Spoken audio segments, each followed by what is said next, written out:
स्वामी जी ओम। ओम नमः शिवाय। स्वामी जी ये बताइए क्या गृहस्थ रहते हुए भी आत्मज्ञान प्राप्त किया जा सकता है? अगर किसी व्यक्ति को अगर हकीकत में यही चाहत है उसकी और यही कामना है कि उसको आत्मज्ञान ही प्राप्त करना है, उसको आत्मज्ञान ही चाहिए और उसको वही प्राप्त करना है, तो ऐसा व्यक्ति गृहस्थ रहते हुए आत्मज्ञान कैसे प्राप्त करेगा? क्योंकि देखो, गृहस्थ वो रहेगा तो माया में तो फँसा हुआ है, माया से मुक्ति ही तो आत्मज्ञान कहलाती है। इस माया में अगर वो फँसा रहेगा, माया में गुथा रहेगा, तो आत्मज्ञान कैसे प्राप्त होगा? क्योंकि कोई व्यक्ति अपने घर घर में रह रहा है, गृहस्थ है वो, अब घर में रहते हुए आत्मज्ञान नहीं प्राप्त हो पाएगा उसको, क्योंकि बच्चों के प्रति उसका मोह होगा, प्रेम होगा, घर की चिंता परेशानी लगी रहेगी उसके, अरे मुझे ये करना है, अरे मुझे वो करना है। कोई बोलेगा कि ये कर दो, कोई बोलेगा वो कर दो, वहाँ चले जाओ, तो ऐसे परेशानियों में आत्मज्ञान कहाँ प्राप्त होगा? उसको तो चिंता में फँसा रहेगा, उसको वो काम करना है, सुबह राम का नाम जप रहा है कि राम, राम, राम, राम, एकदम से राम, राम का नाम जपते-जपते ही मन में ख़्याल आया कि दूध लेके आना है, तो बस उठ के दूध लेने चला गया। तो ऐसे तरीके से नहीं आत्मज्ञान प्राप्त होता है। और आपने पूछा कि गृहस्थ रहते हुए भी आत्मज्ञान प्राप्त किया जा सकता है? तो सबसे पहले तो ये जानो कि गृहस्थ जो होते हैं वो 4 प्रकार के होते हैं। पहले जो होते हैं वो होते हैं वार्तक वृत्ति, और दूसरे जो होते हैं वो होते हैं शालीन वृत्ति, और तीसरे जो होते हैं वो होते हैं यायावर, और चौथे जो होते हैं वो होते हैं घोर सन्यासिक। तो इनमें से जो पहले जो हैं, जो वार्तक वृत्ति के गृहस्थ हैं, ऐसे व्यक्ति जो होते हैं वो खेती किसानी करते हुए अपनी जीवन का पालन करते हैं, पशु पालते हैं, गाय भैंस पालते हैं और व्यापार करते हैं, और ऐसे ही बस गृहस्थ रहते हुए और अपने जीवन के 100 साल पूरे करते हैं, आत्मा की उपासना करते हुए, और वो जीवन व्यापन करते हैं अपना। और इनमें से जो दूसरे होते हैं शालीन वृत्ति के, तो वे गृहस्थ जो होते हैं वो क्या करते हैं कि स्वयं ही यज्ञ करते हैं, खुद ही यज्ञ करते हैं वो। जो भी कुछ सीखते हैं तो खुद ही सीखते हैं, दूसरों को नहीं सिखाते। जो भी कुछ उन्होंने सीखा तो वो खुद ही सीखेंगे, किसी दूसरे को नहीं सिखाएँगे। और जो भी कुछ सीखा है उसका अध्ययन खुद ही करेंगे, किसी दूसरे को अध्ययन नहीं कराएँगे उसका, किसी दूसरे को कुछ भी नहीं सिखाएँगे। खुद तो कोई सी विद्या सीख के आ जाएँगे, कुछ भी चीज़ ले आएँगे या कोई भी चीज़ अच्छी चीज़ का उपभोग कर लेंगे, लेकिन किसी दूसरे को उपभोग नहीं कराएँगे किसी दूसरी चीज़ का। और दान देते हैं, ऐसी बात नहीं है कि दान नहीं देते हैं, मतलब कहने का ये है कि दूसरों को तो अपनी बातें देते हैं, दूसरों को राय देते हैं, लेकिन दूसरों से राय कभी लेते नहीं है वो। दूसरों को अपनी राय ज़रूर देंगे कि तुम ऐसा कर लो, तुम वैसा कर लो, मगर कोई दूसरा अगर उनको राय देगा ना कि भैया ऐसा कर लो आप, तो वो दूसरों की राय कभी नहीं लेंगे, मगर अपनी राय दूसरों को ज़रूर देंगे।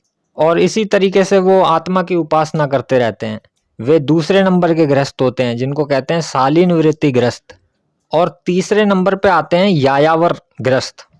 तो जो ये यायावर गृहस्थ जो होते हैं वो क्या करते हैं कि खुद तो पढ़ते हैं, लेकिन साथ में दूसरों को भी पढ़ाते हैं। खुद भी पढ़ते हैं, खुद भी ज्ञान हासिल करते हैं, और जो ज्ञान उन्होंने खुद हासिल किया है उसी ज्ञान को वो दूसरों को भी सिखाते हैं, दूसरों को भी देते हैं। और अगर कुछ भी नया अगर वो सीखते हैं, उनका अनुभव होता है, तो वो दूसरों को भी अनुभव देते हैं उसका, दूसरों को भी शिक्षा देते हैं, दूसरों को भी अच्छी शिक्षा सिखाएँगे, जो भी कुछ उन्होंने सीखा वो दूसरों को भी सिखाते हैं। और ऐसे व्यक्ति क्या करते हैं, दूसरों को राय तो देते हैं, लेकिन दूसरों की राय खुद भी लेते हैं। यानी कि अगर वो कहीं कुछ काम हो रहा हो तो वो दूसरों को अपनी राय देंगे कि इस काम को ऐसा कर लो। और अगर कोई व्यक्ति उनको कहेगा कि आप इस काम को ऐसा कर लो, तो वो दूसरों की राय भी सुनते हैं और दूसरों के विचार पे भी चलते हैं। यानी कि वो राय दूसरों को देते भी हैं और राय दूसरों से लेते भी हैं। और इसी तरीके से वो अपना गृहस्थ जीवन जीते हैं और आत्मा की उपासना करते हैं। और चौथे हैं जो वो हैं घोर सन्यासी गृहस्थ। तो जो घोर सन्यासी गृहस्थ होते हैं, वे लोग क्या करते हैं कि खुद ही खेत में फसल उगाते हैं और फिर उस अन्न को बीन कर उस अन्न से अपनी जीविका चलाते हैं। यानी कि खुद ही बोते हैं और फिर खुद ही काटते हैं और फिर खुद ही पकाकर उसको खाते हैं। और जीवन में जो भी कुछ हो रहा है, उसी के साथ में जीवन निर्वाह करते हुए तपस्या में विलीन रहकर, और वो भी 100 साल तक की उम्र तक जीते हैं और आत्मा की साधना करते हैं। तो ये 4 प्रकार के गृहस्थ हैं, जिसमें कि पहले जो है वार्तक वृत्ति वाले जो गृहस्थ होते हैं, वे लोग तो जो हैं वो खेती किसानी करते हैं, पशुपालन करते हैं, व्यापार करते हैं और आनंदित रहते हैं, और ऐसे ही कर्म करते हुए और अपने आत्मा की उपासना करते हैं। और जो दूसरे नंबर के हैं शालीन वृत्ति के ग्रस्त, वे लोग जो हैं वो स्वयं ही सीखते हैं और किसी को कुछ सिखाते नहीं हैं। दूसरों को तो ज्ञान अत्यंत बाँट देते हैं, लेकिन अगर कोई दूसरा उनको ज्ञान दे तो वो दूसरों से ज्ञान कभी नहीं लेते हैं और इसी तरीके से वो अपनी आयु जीते हैं। और तीसरे नंबर में आते हैं यायावर ग्रस्त। तो जो यायावर ग्रस्त होते हैं वे यज्ञ भी करते हैं, यानी कि दूसरों को सिखाते भी हैं, खुद भी सीखते हैं, दूसरों की मदद भी करते हैं और दूसरों से मदद लेते भी हैं, दूसरों का ज्ञान देते भी हैं और दूसरों से ज्ञान लेते भी हैं। और इसी तरीके से वो आत्मा की उपासना करके अपनी आयु बिताते हैं।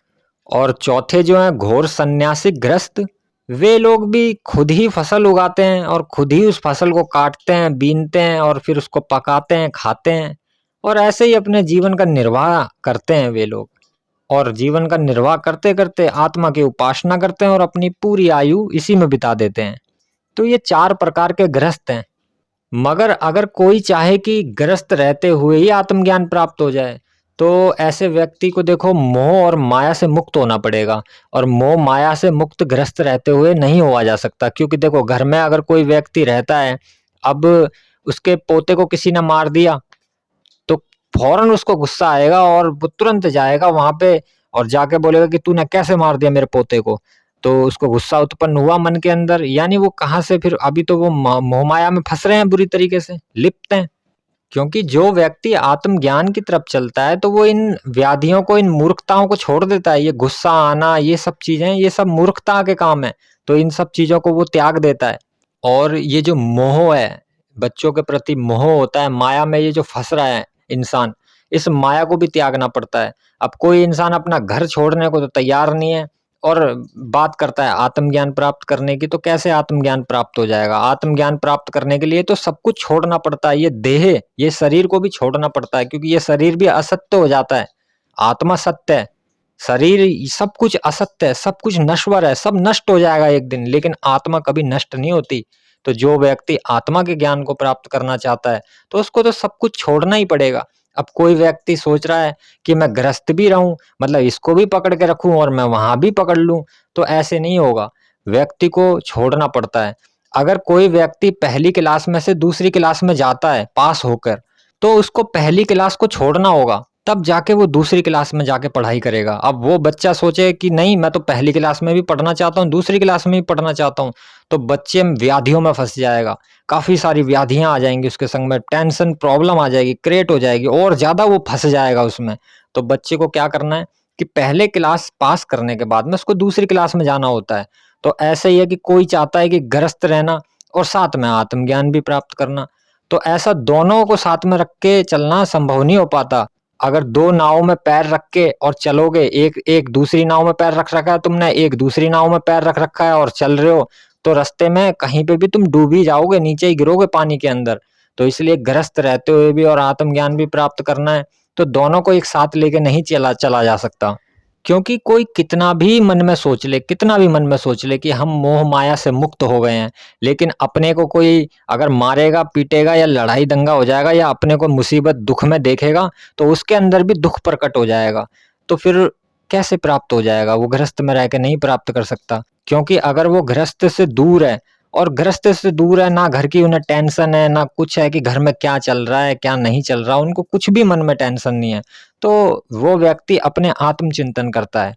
लेकिन जो व्यक्ति घर में रह रहा है और आत्मज्ञान प्राप्त करना चाहता है, तो वो कैसे करेगा? अभी तो चिंतन कर रहा है राम-राम का कि राम, राम, राम, राम, राम, राम। उतनी देर में किसी ने बोला कि अरे मम्मी, अरे पापा, अरे ये चीज़ हो गई है। वो एकदम से राम का नाम भूल गए और वहाँ चल दिए। इतनी ज़्यादा क्रेशन हो गई वहाँ पे पैदा कि वहाँ चले गए। तो इस तरीके से अभी तो फँस रहे हो तुम मोह माया में, अभी भी तुम लाभ ढूँढ रहे हो यहाँ पे। तो इस तरीके से नहीं होगा। सारे लाभ को, सारे लालच को मिटाना पड़ता है, तब जाके ही कहीं आत्मज्ञान प्राप्त होता है। अब व्यक्ति सोच रहा है कि मैं गृहस्थ भी रहूँ और आत्मज्ञान भी प्राप्त करूँ, तो ये लालच में इस तरीके से आत्मज्ञान प्राप्त नहीं होता। व्यक्ति को त्यागना पड़ता है, सब कुछ त्यागना पड़ता है, तब जाके आत्मज्ञान प्राप्त होता है। क्योंकि गृहस्थ में अगर वो रहेगा और आत्मज्ञान प्राप्त करने की कोशिश करेगा, तो वो नहीं कर पाएगा। क्योंकि देखो वो देखेगा अपनों को कि अपने के ऊपर मुसीबत आ रही है, तो उसके मन में भी दुःख प्रकट हो जाएगा। अगर देखेगा कि मेरे परिवार वालों की लड़ाई हो रही है, तो वो भी लड़ने चल देगा, गुस्सा आ जाएगा उसको भी, दुःख प्रकट होगा, गुस्सा आएगा दूसरों के ऊपर। तो ये सारी चीज़ें, ये जो विकार हैं, ये गुस्सा, क्रोध, ये सब विकार हैं और ये मोह माया, इन सब को त्यागना पड़ता है, तब कहीं जाके आत्म के दर्शन होते हैं। और जो व्यक्ति आत्मज्ञान के रास्ते पे चलता है, वो व्यक्ति जो है वो सबको अपना ही समझता है, सबके आत्मा के दर्शन ही करता है वो व्यक्ति जो है, सब जीवात्मा के दर्शन करता है। तो उसके लिए अब कोई अपना नहीं रह जाता, उसके लिए सभी अपने हो जाते हैं। अब कोई व्यक्ति गृहस्थ है, तो गृहस्थ रहेगा तो वो गृहस्थ है, तो उसके 5 सदस्य हैं, तो वो 5 सदस्यों को ही अपना समझेगा और बाकी के सदस्य, बाकी जो लोग हैं दुनिया में, उन लोगों को वो अपना नहीं समझेगा। वो सिर्फ़ अपने 5 लोगों को ही अपना समझेगा जिनके साथ में वो रहता है। उनके ऊपर कोई परेशानी, दुःख, विपदा, कोई भी परेशानी आती है, तो वो भी चिंतित हो जाएगा। क्योंकि उनके ऊपर चिंता आ गई, उन्हों को वो अपना समझता है, अधिकार जमा रखा है, अपनापन है उसके ऊपर, तो इसलिए फिर उसको भी चिंता घेर लेगी। लेकिन जो व्यक्ति आत्मज्ञान के रास्ते पे चलता है, तो उसके लिए कोई पराया नहीं रह जाता, वो सबको अपना मान लेता है और पूरे संपूर्ण सृष्टि को अपना ही मान लेता है वो, हर जीव को अपना मान लेता है, हर जीव के साथ में उसका संबंध जुड़ जाता है, तो अब उसके लिए कोई पराया नहीं रह जाता, सभी अपने हो जाते हैं।